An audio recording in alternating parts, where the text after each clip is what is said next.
Hi guys, welcome back to the chart decipher. अब बात करते हैं बैंक निफ्टी के एनालिसिस की। एक्सपायरी का एनालिसिस कर लेते हैं, कल क्या पे सेटअप वगैरह रहेगा हमारे लिए।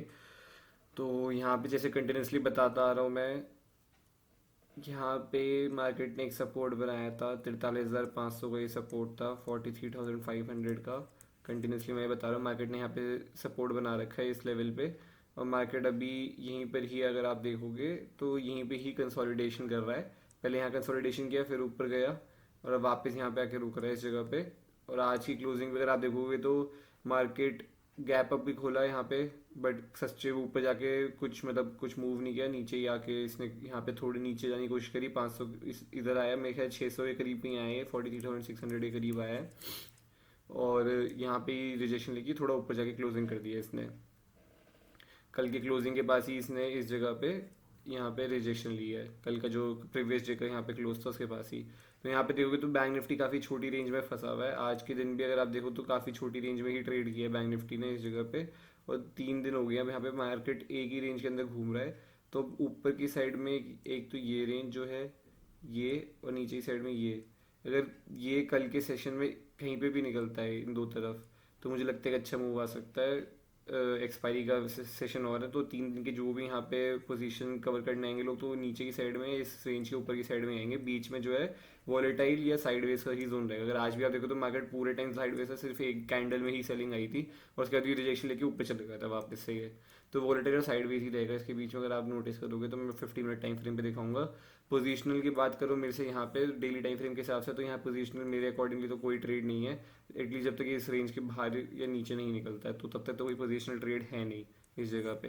जैसा मैं अपनी वीडियो में पिछले बताता आ रहा हूँ, 44,000 से लेकर के यहाँ पे 44,000 से एक रेजिस्टेंस तो हमारी ऑलरेडी है ही, वीकली टाइम फ्रेम पे मैंने आपको दिखाया था। प्लस सबसे मेजर रेजिस्टेंस जो रहेगी हमारी यही रहेगी 44,400 का। ये जो लेवल है इस जगह पे मेजर रेजिस्टेंस है हमारी इसके ऊपर। तो अब चलते हैं 15 मिनट टाइम फ्रेम पर। बता मैं आपको दिखाता हूँ कि बेस्ट सेटअप क्या हो सकता है वीकली एक्सपायरी के लिए। मेरे लिए क्या बेस्ट सेटअप रह सकता है, मैं कहाँ पे ट्रेड करना प्रेफर करूँगा। तो जैसा देख रहे हो ये 3 दिन की ही मार्केट है। 3 दिन की रेंज यहाँ पे हमारे को दिखाई दे रही है, और एकदम रेंज बाउंड है बैंक निफ्टी। और मैंने यही बताया था मेरे अकॉर्डिंगली बैंक निफ्टी मेरे अकॉर्डिंगली जो है रेंज में ही है। और यहाँ पे ज़्यादा मेजर मेरे अकॉर्डिंगली कोई बड़ा मूव नहीं है इस जगह पे। एटलीस्ट जब तक ये इस लेवल के ऊपर नहीं निकलता है, जो कि है 43,850 के ऊपर ही ट्रेड करना स्टार्ट नहीं करता तब तक। और नीचे की साइड में 43,450 इस रेंज के, ये 400 पॉइंट की जो रेंज है ये पूरी वॉलेटाइल या नो ट्रेड जोन ही समझो। नो ट्रेड जोन है मेरे अकॉर्डिंगली तो, क्योंकि इसके अंदर आपको ट्रेड मिलेंगे पर बहुत छोटे छोटे ट्रेड मिलेंगे। जैसे ये वाली कैंडल में आपको कल के दिन में एक सेलिंग मिल गई, या फिर मैंने ट्रेड जो लिया था इस वाली कैंडल में परसों मैंने प्रॉफिट किया था एक ही कैंडल के अंदर, तो इधर मिल गया, जैसे इसमें मिल गया। आज के दिन मेरे ख्याल जो ट्रेड था वो इस वाली कैंडल का ट्रेड था, एक इस कैंडल में था। बट मैंने कोई पोजीशन नहीं बनाई है पिछले 2 दिन में। मैंने ना तो इस वाले दिन पे बनाई है ना इस वाले दिन पे बनाई है। मैंने सिर्फ इधर ट्रेड किया था इस वाले दिन पे। तो इधर आप देखोगे तो यहाँ पे भी एक सेलिंग आई थी, सिर्फ एक ही कैंडल की सेलिंग थी। नीचे से रिजेक्शन लेके वापस ऊपर जाके ही इसने क्लोज किया है 15 मिनट टाइम फ्रेम पे। तो जब तक ये 43,850 के ऊपर नहीं निकलता है और 43,450 के नीचे नहीं निकलता है, तब तक कुछ खास वन डायरेक्शन आपको क्विक मूव देखने को नहीं मिलेगा। ज़्यादा कुछ रेंज बाउंड ही रहेगा, इधर इधर ही कहीं वॉलेटाइल होता रहेगा या साइडवेज ही हो जाएगा एकदम। आज आप देखोगे तो साइडवेज ही चल रहा था बहुत, ये फिर धीरे धीरे नीचे आया, फाइनली इसने ये सपोर्ट जो बनाया था वो ब्रेक किया। और फिर वापस से अपनी क्लोजिंग के आसपास ही इस वाले स्विंग के पास जा करके इसने वापस रिजेक्शन लेके ऊपर जाके क्लोजिंग कर दिया, और फिर यहीं पे ही क्लोज कर दिया साइडवेज होके। एकदम यहाँ पे साइडवेज हो गया, कुछ है ही नहीं। तो बेस्ट सेटअप कल के लिए यही रहेगा मार्केट के लिए। एक तो कि मार्केट अगर अपनी रेंज में खुलता है, और अगर ये नीचे की साइड में यहाँ पे नीचे निकलता है अपनी इसी रेंज में खुल के, और 43,600 के नीचे अगर निकलता है, तो हमारे को एक मूव दिखाई दे सकता है। वो दिख सकता है 43,500 तक का मूव। बस एक 100 पॉइंट का मूव दिख सकता है। बट यहाँ पे मेरा इंटरेस्ट तब भी इतना नहीं रहेगा। फिर भी मैंने बता दिया मेरा इंटरेस्ट इतना नहीं रहेगा, क्योंकि मेरे अकॉर्डिंगली तो जब तक ये अब 450 और ऊपर की साइड में 850, जब तक 450 850 के ऊपर नीचे निकले तब तक कुछ खास क्विक मूव नहीं दिखाई देगा। यहाँ पे भी हो सकता है ये नीचे जाए, तो जैसे यहाँ पे रिजेक्शन लेके ऊपर आ गया तो एक कैंडल में हो सकता है 600 के नीचे सेलिंग है, फिर 500 पे वापस रिजेक्शन लेके ऊपर चला जाए। ऐसा हो सकता है, तो ध्यान रखना। जैसे आज के दिन पे हुआ है इस कैंडल के अंदर, तो इसलिए ध्यान रखना। ज़्यादा मूव आएगा भी तो बस एक, ज़्यादा मूव नहीं होगा, ज़्यादा बड़ा मूव नहीं होगा, तो अपने टारगेट छोटे ही लेके चलना। और पोजीशन साइजिंग जैसे बताता रहा हूँ 25%, अगर आप ये फॉलो करते रहोगे जो मैं पोजीशन साइजिंग बता रहा हूँ, तो आपको यहाँ पे जितने भी अगर आपके स्टॉप लॉस होते हैं तो आपकी 100% क्वांटिटी जितनी रहती है उन पे जो प्रॉफिट हो वो स्टॉप लॉस सारे यहाँ पे मैनेज हो जाते हैं 25% में, क्योंकि अभी मार्केट बिल्कुल रेंज बाउंड है, यहाँ पे कुछ है ही नहीं, कुछ भी नहीं है यहाँ पे, कोई मूव नहीं है, एक कैंडल में मूव आ रहे हैं, ज़्यादा कुछ मूव आ नहीं रहा है, कुछ भी मूव नहीं है पूरे दिन। फिर मार्केट या तो ऐसे ऐसे पैटर्न बना रहा है जिसमें ऑप्शन बायर तो कमाता नहीं है, या फिर मार्केट एक ही कैंडल में गिर जाता है, एक ही कैंडल में गिर जाता है, फिर पूरे दिन यहाँ पे साइड गएगा जैसे, तो यहाँ पे जैसे देखोगे कुछ है ही नहीं, मूव नहीं है।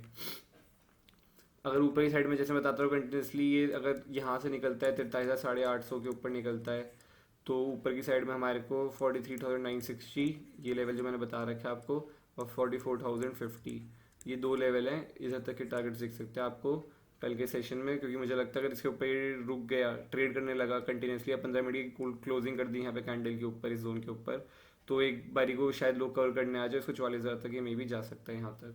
और नीचे की साइड में सिमिलरली जैसा बताता आ रहा हूँ, अगर 450 के नीचे ट्रेड करता है 50 मिनट टाइम फ्रेम में, अगर ये 450 के नीचे निकलता है तो मेरे अकॉर्डिंगली ये 43,000, 350, और उसके बाद 43,300 लास्ट, ये टारगेट्स रहेंगे। ज़्यादा बड़े टारगेट नहीं रखेंगे, दोनों साइड पे टारगेट यही देंगे अगर ये रेंज के बाहर भी ट्रेड करता है। और यहाँ पे रेंज के बाहर ट्रेड करने के बाद भी मैं बता दूँ, मेरी पोजीशन साइजिंग अगर यहाँ पे जो भी रहेगी तो पोजीशन साइजिंग 25% ही रहेगी, क्योंकि अभी भी वो नीचे सपोर्ट बने हुए और ऊपर रेजिस्टेंस बनी हुई है इस जगह पे, ठीक है। ज़्यादा बड़े कोई इतना टारगेट नहीं, ज़्यादा बड़ी कोई मूव है नहीं यहाँ पे। जैसे मैं कंट्रीज बताया था, एक लेवल मैंने बताया था आप लोगों को, जो लेवल था वो था ये लेवल, वो है 43,766 के ऊपर जब तक नहीं निकलता। तो आज के दिन इसने गैप अप ओपनिंग करी और यहीं पे ये रेजिस्टेंस ली वापस और नीचे आ गया। उसके बाद ही अगर कल के सेशन में फ्लैट खुल के यहीं पे जाता है और इस लेवल को वापस निकालता अगर ऊपरी साइड में, तो ये 43,850 तक आपको आता हुआ देख सकता है। बट यहाँ पे अब मैं इंटरेस्टेड नहीं रहूँगा, क्योंकि एक तो पहली यहाँ पे एक रेजिस्टेंस है, अगर इसको ब्रेक भी किया इसने रेजिस्टेंस को तो वापस फिर से यहाँ पर रेजिस्टेंस ले लेगा ऊपर आके।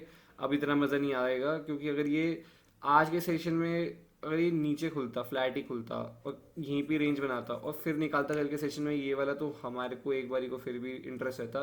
बट इसने गैप अप ओपनिंग करके और यहाँ पे रेजिस्टेंस बना दिया इस जगह पे, तो मेरा इंटरेस्ट तब भी इतना नहीं है। फिर भी मैं देखूंगा कैसे जा रहा है, क्या अगर कुछ बहुत अच्छा सेटअप बनता है तो ही मैं इस रेंज इसके ऊपर लूँगा, वरना अब मेरा जो ट्रेड रहेगा वो इस 850 के लेवल के ऊपर ही रहेगा, इसके ऊपर ही मेरा इंटरेस्ट रहेगा, वरना अब मेरे लिए ये लेवल भी इतना इंपॉर्टेंट नहीं है। नीचे की साइड में तो मैं जैसे बताया देता है 450, कल अगर मार्केट यहाँ पे गैप डाउन खुल जाता है, कहीं 500 पे खुल जाता है और धीरे धीरे आता है और 450 पे कुछ पुल बैक लेके वापस कंटिन्यू करता है, तो यहाँ पे मैं ट्रेड लेने में इंटरेस्टेड रहूँगा।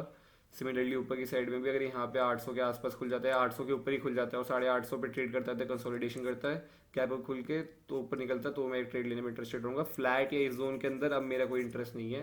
अगर यहाँ पे कुछ ट्रेड बने भी, जैसे ये बन गया था एक ट्रेड, यहाँ पे कुछ बन गया था ट्रेड, ऐसा टाइप कुछ ट्रेड बने तो सिर्फ 25% और टारगेट एकदम छोटे, ठीक है, टारगेट एकदम एकदम छोटे टारगेट यहाँ पे यही रखूँगा मैं। तो आई होप आपको वीडियो अच्छी लगी होगी, ऐसी वीडियो देखते रहना और लाइक करना, शेयर करना, सब्सक्राइब करना, कमेंट करके बताना आप लोगों का आज का दिन कैसा गया मार्केट के अंदर। आई होप आप लोगों को ज़्यादा लॉस नहीं हुआ और किसी ने प्रॉफिट किया तो बहुत अच्छी बात है। Bye bye, take care, see you guys.